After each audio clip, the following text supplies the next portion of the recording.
হারাম থেকে বেঁচে থাকার মাস, সম্মানিত মাস, নামটা রাখলেন আল্লাহ সুবহানাহু ওয়া তাআলা, কত সুন্দর। এরপর আল্লাহ সুবহানাহু ওয়া তাআলা মাসটা সম্পর্কে নিজের দিকে নিয়ে আসলেন। এই মাসটা সম্পর্কে রাসূল বললেন শাহরুল্লাহিল মুহাররম। এই মাসটার নাম দিলেন শাহরুল্লাহিল মুহাররম, অর্থাৎ এটা হলো আল্লাহর মাস, সম্মানিত 4 মাসের একটি মাস। এরপরে এই মাসের মধ্যে আল্লাহ সুবহানাহু ওয়া তাআলা ঘোষণা দিয়েছিলেন যে এটার মধ্যে যুদ্ধ বিগ্রহ করা এই মাসের মধ্যে হারাম ছিল। ঝগড়াঝাটি যুদ্ধ বিগ্রহ করা হারাম ছিল।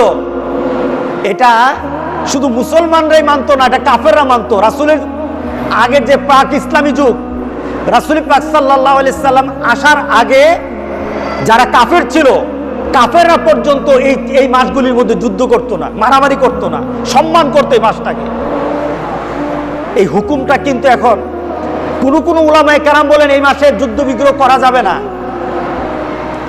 কেউ বলতেছেন এটা রহিত হয় নাই, কিন্তু অধিকাংশ আলেমের মত হলো যুদ্ধ বিগ্রহ করা যাবে না। এই যে একটা রহিত করার জন্য আল্লাহর বিধান, এটা এখন নাই, কিন্তু এই মাসে বেশি বেশি করে ইবাদত করতে হবে, এই কথাটা বহাল আছে। অন্য মাস থেকে এই মাসে বেশি করে কি করতে হবে? ইবাদত করতে হবে। সুবহানাল্লাহ, সুবহানাল্লাহ। এই মাসটাতে একটা দিন আছে, এই দিনটার এত মর্যাদা।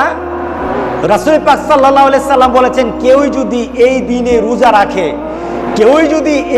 রোজা রাখে তাহলে আল্লাহ সুবহানাহু ওয়া তাআলা গত 1 বছরের গুনাহকে আল্লাহ কাজা বানিয়ে দিবেন একটা রোজার মাধ্যমে। গত একটা বছরের গুনাহকে আল্লাহ মাফ করে দিবেন। রোজা কয়টা? রোজা কিন্তু মূলত একটা। কিন্তু রাসূল পাক সাল্লাল্লাহু আলাইহি সাল্লাম এক পর্যায়ে বললেন, ঘটনাটা কি ছিল? রাসূল পাক সাল্লাল্লাহু আলাইহি সাল্লাম হিজরত করার পর এর পরের বছর, মক্কা থেকে মদিনাতে যাওয়ার পরের বছর, অর্থাৎ দ্বিতীয় হিজরিতে রাসূল পাক সাল্লাল্লাহু আলাইহি সাল্লাম মদিনার ইহুদিদেরকে দেখলেন, ইহুদিরা আশুরার দিনে রোজা রাখতেছে। দিনটার নাম কি? দশম, অর্থাৎ মুহররম মাসের 10ম দিনে এরা রোজা রাখতেছে ইহুদিরা। তো রাসূল পাক সাল্লাল্লাহু আলাইহি সাল্লাম ইহুদিদেরকে বললেন, তোমরা কিসের রোজা রাখো? এই দিনে তোমরা কিসের রোজা রাখো? তারা বলল, আমাদের নবী এবং বনি ইসরাইলকে আল্লাহ সুবহানাহু ওয়া তাআলা এই দিনে নীল নদ থেকে তাদেরকে আল্লাহ সুবহানাহু ওয়া তাআলা নাজাত দান করলেন। আর ফেরাউনকে পানির নিচে আল্লাহ সুবহানাহু ওয়া তাআলা চুবিয়ে মারলেন। আর মুসাকে আর বনি ইসরাইলকে আল্লাহ সুবহানাহু ওয়া তাআলা নাজাত দিয়ে দিলেন। মুসা আলাইহিস সালাম এর জন্য আল্লাহর দরবারে শুকরিয়া করে রোজা রেখেছিল। কারণ মুসলমানরা যখন আল্লাহর দরবারে শুকরিয়া জানায়, সবচাইতে শুকরিয়া জানার উত্তম মাধ্যম হলো রোজা রাখা। এটা নবীদের খাসলত। আপনার নতুন একটা সংবাদ, আপনি খুশি হয়ে গেলেন, আল্লাহর শুকরিয়া করবেন। প্রথম ধাপ হলো আপনার শুকরিয়ার প্রথম শব্দ বের হবে আলহামদুলিল্লাহ। কি হবে বলেন? আলহামদুলিল্লাহ। প্রথম শব্দ দিয়ে আল্লাহ শুকরিয়া করবেন। আর মুমিন যখন চূড়ান্তভাবে আল্লাহর শুকরিয়া করতে চায়, নবীর খাসলতের সাথে নবীর চরিত্রের সাথে নিজের চরিত্রকে মিলাতে চায়, তাহলে নবীওয়ালা হতে হলে তাহলে আপনাকে রোজা রাখতে হবে। আল্লাহ শুকরিয়া করার জন্য কি রাখতে হবে? রাসূল পাক সাল্লাল্লাহু আলাইহি সাল্লাম সোমবার রোজা রাখতেন। রাসূল পাক সাল্লাল্লাহু আলাইহি সাল্লামকে জিজ্ঞাসা করলো, ইয়া রাসূলুল্লাহ, সোমবারের রোজা সম্পর্কে কি ব্যাপার, উদ্দেশ্য কি? রাসূল পাক সাল্লাল্লাহু আলাইহি সাল্লাম বলে, এটা একটা শুকরিয়ার রোজা, এটা শুকরিয়ার জন্য আমি রোজাটা রাখি। কারণটা কি? সোমবার দিন আল্লাহ সুবহানাহু ওয়া তাআলা আমাকে দুনিয়াতে পাঠিয়েছেন, আল্লাহর কাছে শুকরিয়া করে আমি সোমবার দিন রোজা রাখি। সুবহানাল্লাহ। সুতরাং নবীদের খাসলত হলো যে কোনো জিনিসের শুকরিয়া করতে হলে কি করতে হবে? বলেন কি করতে হবে? হুজুর খাওয়াইতে হবে নাকি? হুজুর খাওয়াতে হবে নাকি? আপনারা কি খাওয়ান? বাড়ি করলে কোনো একটা সুসংবাদ আসলে আপনারা কি করান? হুজুর খাওয়ান। হুজুর আর খাওয়ান না বেশি, নিজের কাজ নিজে করেন। নিজে যখন আপনি রোজা রাখবেন, আপনার রোজার কারণে সরাসরি আল্লাহর সাথে আপনার সম্পর্ক হয়ে যায়। আপনি রোজা রাখতে হবে, এটাই ইসলাম, এটাই হলো আপনার আমল, এটাই হলো সহি তরিকা। এটাই হলো আপনার জন্য আল্লাহর দরবারে শুকরিয়া করার শ্রেষ্ঠতম মাধ্যম। আল্লাহ যেন আমাদের সবাইকে করার তৌফিক দান করে দেয়।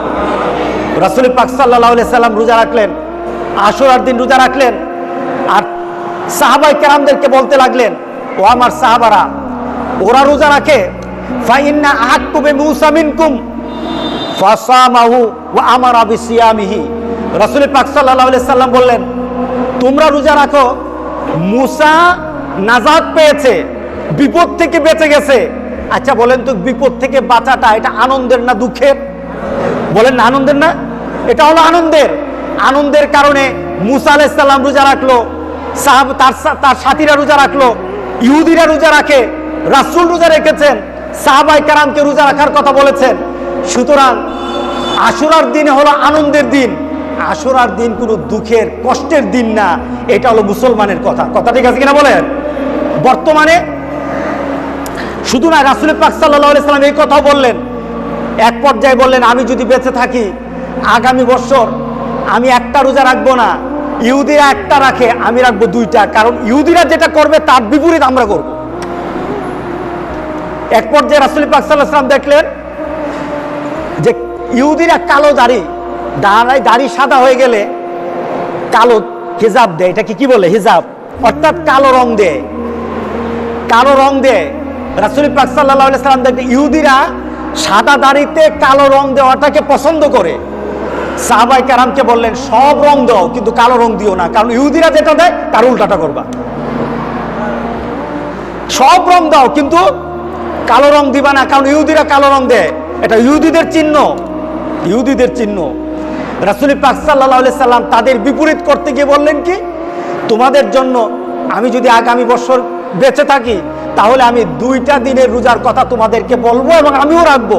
সেটা হলো আশুরা হলো 10 তারিখে, 9 তারিখ 10 তারিখ, অথবা 10 তারিখ 11 তারিখ, যে কোনো দিনের দুটো দিন।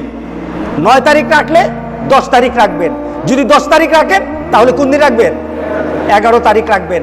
রাসূল পাক সাল্লাল্লাহু আলাইহি সাল্লাম বললেন যে কোনো আমার উম্মত যদি এই দুইটা রোজা রাখে তার জন্য আল্লাহ সুবহানাহু ওয়া তাআলা গত 1 বছরের গুনাহকে আল্লাহ মাফ করে দিবেন। রাখা দরকার আছে কিনা বলেন? হ্যাঁ, রাখা দরকার আছে। আমরা রোজাতে বিশ্বাসী না, আমরা বর্তমানে বিশ্বাস কি? সুখের দিবস। মুসলমানের কোনো সুখ নাই, মুসলমানের মৃত্যুতে কোনো সুখ হয় না, মুসলমান সুখ পালন করতে জানে না, কারণ মুসলমান জানে মৃত্যুর পর সে আর ওই মরার কারণে তার কোনো ক্ষতি হবে না, কারণ মরার পর তো সেটা আল্লাহ রাসূলের সাথে মিশে যাবে। মুসলমানের কিসের মৃত্যুতে কষ্ট? মুসলমান কিসের সুখ করবে? বলেন তো দেখি, গোটা পৃথিবীর সব মানুষ যদি সুখ করে মৃত্যু কারো ঠেকাতে পারবে? বরঞ্চ আমরা মৃত্যুকে আল্লাহ এবং রাসূলের সাথে মিলিত হওয়ার জন্য আমরা একটা সঠিক পন্থায় আল্লাহর দরবারে কামনা করি, যেই মৃত্যুতে আমি আমার একটা সুন্দর আখিরাত আমরা কামনা করতে পারি, ওই মৃত্যু আমরা কামনা করি। হুসাইন রাদিয়াল্লাহু তাআলা উনি শহীদ হয়েছেন, ঠিক না? উনি কি হয়েছেন? কার জন্য শহীদ হয়েছেন? নানার জন্য? নিজের পরিবারের জন্য? কেউই আপনারা বিয়ে শাদী ছেড়ে দিবেন? হুজুর আমারে ফোন করে বলে, হুজুর মুহররম মাসে কি বিয়ে শাদী করা যায়? আমি কই আটকে রাখবেন কিভাবে? আপনার যদি বিয়ে শাদীর ব্যাপারে এত ভয় হয় তাহলে খাওয়া দাওয়া ছাড়েন আগে, এরপরে বিয়ের কথা বললেন। আমাদের সমাজে মুহররম মাস হলো সুখের মাস, আর আল্লাহ বলতেছেন মুহররম মাস হলো সম্মানিত মাস, রাসূল বলতেছেন মুহররম মাস হলো তোমার শুকরিয়ার মাস। আচ্ছা, মুহররম মাসের হযরত হুসাইন রাদিয়াল্লাহু তাআলা উনি আগে মারা গেলেন নাকি রাসূল আগে মারা গেছে? কে আগে মারা গেছে? রাসূল পাক সাল্লাল্লাহু আলাইহি সাল্লাম উনি হযরত হুসাইন রাদিয়াল্লাহু তাআলা আনহুর মৃত্যুর 58 বছর আগে মারা গেছে। মুহররম মাসের মর্যাদার যত কথা রাসূল পাক সাল্লাল্লাহু আলাইহি সাল্লাম হুসাইন রাদিয়াল্লাহু তাআলা আনহু যখন শহীদ হয়েছেন তার 58 বছর আগে বলে গেছেন, রোজা রাখো, শুকরিয়া করো, আল্লাহর কাছে বেশি বেশি করে ইবাদত করো। 58 বছর আগে রাসূল বলে গেলেন এটা হলো শুকরিয়ার মাস, এটা হলো আনন্দের মাস, কারণ আল্লাহ নাজাত দিয়েছেন, আল্লাহ নাজাত দিয়েছেন। আল্লাহ সুবহানাহু ওয়া তাআলা এই একটা সম্মানিত মাস আমাদেরকে দান করেছেন। সুতরাং রাসূল 58 বছর আগে বলে গেল, পৃথিবীর অনেক মুসলমান বলে না। 58 বছর পরে হুসাইন রাদিয়াল্লাহু তাআলা আনহু শহীদ হলেন। ওনারা আনন্দটাকে, শুকরিয়াকে দুঃখের কারণ বানিয়ে নিয়েছে। বলেন তো দেখি, দুঃখের কারণ যদি বানাতে হয় রাসূলের দলিল লাগবে কিনা? যদি দুঃখের বানাতে হয় রাসূলের দলিল লাগবে। রাসূল তো বলে যায় নাই যে আমার এই হবে সেই হবে, তার জন্য তোমরা দুঃখ করবো, এই আশুরার দিনে দুঃখ করবে, এই কথা তো বলে যায় নাই। বরঞ্চ আমরা বানিয়ে নিয়েছি, কিছু মিথ্যার আশ্রয় নিয়েছি। কিছু মিথ্যার আশ্রয় নিয়ে এই মাসে কেউ কোনো হুজুর, এক হুজুরের আলোচনা শুনতেছিলাম, উনি বলতেছেন যে এই মাসে কেউ যদি চোখে সুরমা দেয়, আশুরার দিনে কেউ যদি চোখে সুরমা দেয়, চোখের রোগ আর হবে না, এই বছর আর ডাক্তার লাগবে না, ডাক্তার একবার উপাস, ডাক্তারের কাছে আর যাওয়া লাগবে না। আচ্ছা বলেন তো দেখি, চোখে সুরমা এই মাসে দিলে যদি রোগ ভালো হয়ে যায়, এটার জন্য তো রাসূলের দলিল লাগবে। কার দলিল লাগবে? রাসূলের দলিল লাগবে। আবার কোন হুজুর বলে যে এই মাসে যদি আশুরার দিনে যদি ভালো ভালো কেউ খান, তাহলে সারা বছর আল্লাহ শুধু আপনার ভালো খাওয়াইব।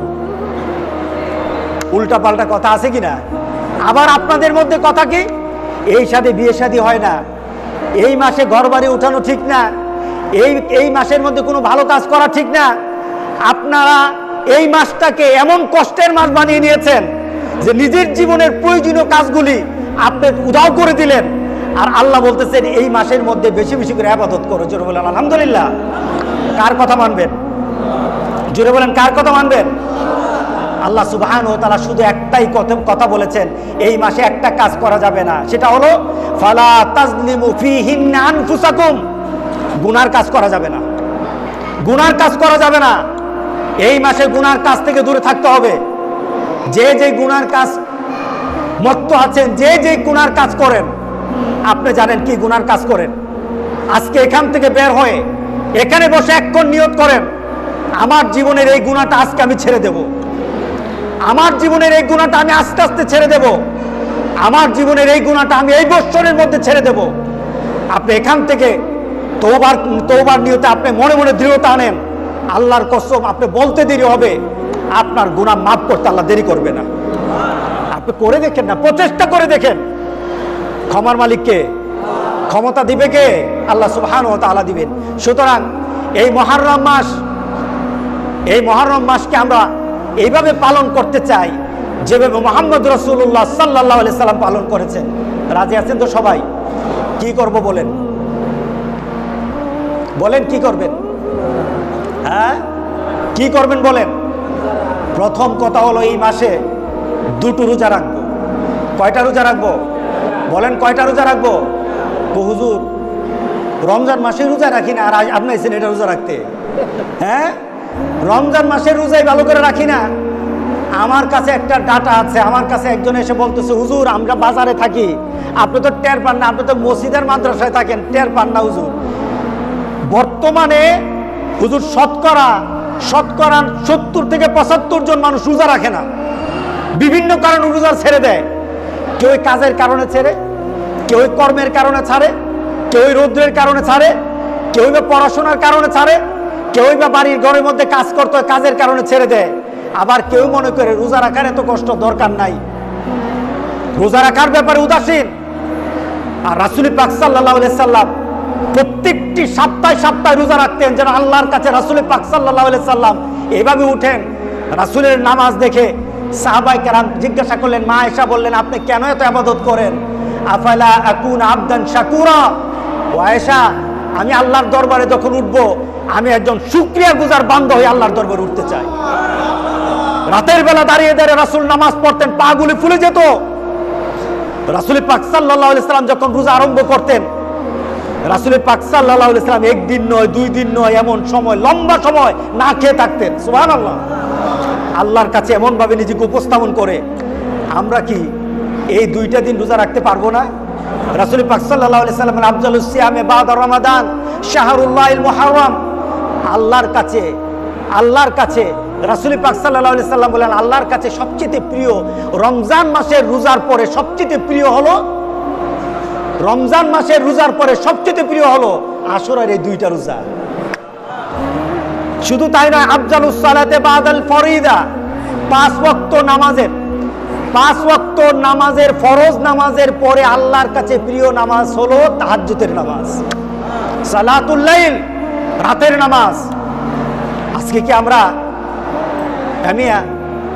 আপনি যখন আপনার সন্তানকে কোনো স্কুলে কোনো মাদ্রাসায় ভর্তি করেন, একটা বছর চলে যায়, সেশন চলে যায়, নতুন একটা বছর আসে, মাদ্রাসা স্কুল কলেজের যারা প্রধান থাকে তারা কি গত বছরের সিলেবাস পড়ায় নাকি নতুন সিলেবাস দেয়, নতুন রুটিন দেয়, নতুন টিচার দেয়, নতুন পরিবেশ দেয়, নতুন উদ্দীপনা দেয়, দেশের আবার বলে গত বছর তোমরা যারা খারাপ করেছো এই বছর আবার নতুন উদ্যমে আগাও, আর হারা চলবে না, আর ফেল করা চলবে না, আর যারা ভালো করেছো তোমাদের এই গতিটা ঠিক রাখো, তোমরা আরো ভালো করো। এই গতি দেয় কিনা বলেন? আচ্ছা বলেন তো, গত বছর যারা ইবাদতের কমতি ছিল, এই কাউন্টটা করার জন্য, এই গণনা করার জন্য আপনি কি কোনো হুজুর লাগবে? আপনাকে কোনো ব্যক্তি লাগবে? আপনি কি কারো কাছে বলা লাগবে? নাকি আপনি নিজেকে প্রশ্ন করলেই বলবেন যে আজকে ফজর নামাজ তো আমি পড়ি নাই, গত রাত্রের এশার নামাজ তো আমি পড়ি নাই, গতকালের মাগরিবের নামাজ আমি পড়ি নাই, গতকালের আসর নামাজ তো আমি পড়ি নাই, গতকালের আমি জোহরের নামাজ তো আমি পড়ি নাই। এই গণনার জন্য অন্য কেউই লাগবে না। এর জন্য আল্লাহ সুবহানাহু ওয়া তাআলা বলেন, বান্দা হাসরের দিন কিন্তু আমি গণনার আগে তোকে আমি গণনার সুযোগ করে দেব। আমি তখন আল্লাহ বলবেন, ইকরা কিতাবাক ওয়া কাফা বিনাফসিকা আলাইকা ইয়াউমা হাসিবা। আজকে তুই তোর আমলনামাটা পড়া, নিজেরটা নিজে গণনা কর, তোর অবস্থাটা কি হয়ে গেছে। কাল হাসরের দিন নিজেরটা নিজে গণনা করবেন। আমরা কি সবাই তওবা করতে পারবো? আমাদের গত বছরের হারিয়ে যাওয়া, ফেলে দেওয়া, ভুলে যাওয়া আল্লাহর যত বিধান আছে, আল্লাহর যত অর্ডার আছে, আর মুহাম্মদ রাসূলুল্লাহ সাল্লাল্লাহু আলাইহি সাল্লামের যত নীতি আছে, মাবুদ আমি যেন আগামী একটা বছর ভুলে না যাই, নতুন ভাবে যেন আমি আবার নিজেকে প্রস্তুত করতে পারি, নতুন একটা ক্যালেন্ডার বানাবো। এই ক্যালেন্ডার হবে আল্লাহর ক্যালেন্ডার, এই ক্যালেন্ডার হবে মুহাম্মদ রাসূলুল্লাহ সাল্লাল্লাহু আলাইহি সাল্লামের ক্যালেন্ডার হবে। এই চিন্তা নিয়ে নতুন করে একটা ক্যালেন্ডার সাজাবো। রাজি আছি কিনা বলেন? ইনশাআল্লাহ বলি। আল্লাহ যেন আমাদের সবাইকে তৌফিক দান করে। জোরে বলেন আল্লাহুম্মা আমিন, জোরে বলে আল্লাহুম্মা আমিন। যে আল্লাহ বলেছেন ওয়ালাস ইন্নাল ইনসানা লাফি খুস, মানুষ ক্ষতিগ্রস্তর মধ্যে আছে।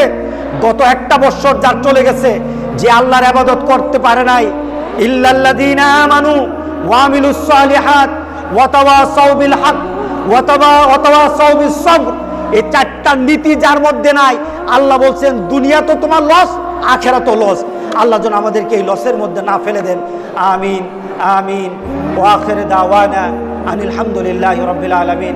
আসসালামু আলাইকুম ওয়া রাহমাতুল্লাহি ওয়া বারাকাতুহু।